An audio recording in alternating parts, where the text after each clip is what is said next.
c'était un début, c'était quand même, comme vous le disiez, d'entame, les prémices du digital.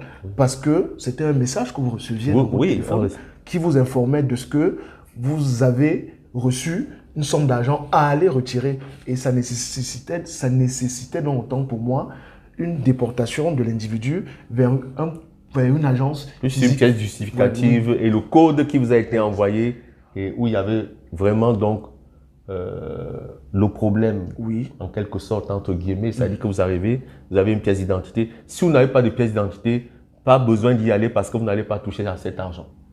OK. Le problème de l'odeur. Oui. Et s'il y a une seule petite erreur sur l'écriture de l'expéditeur, vous ne touchez pas à l'argent. Donc, il faut une modification et puis une preuve de ce que vous êtes réellement l'auteur. Même s'il y a un S qui manquait dans l'écriture de votre nom, vous ne touchez pas à l'argent.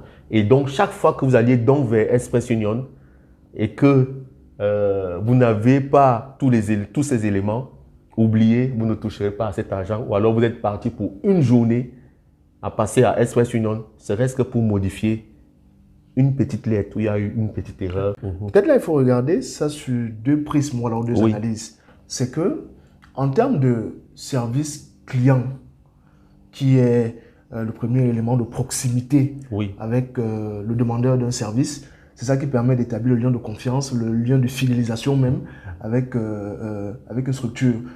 Mais est-ce que, quand vous arriviez dans une agence Express Union, les témoignages sont concordants pour la plupart. Oui.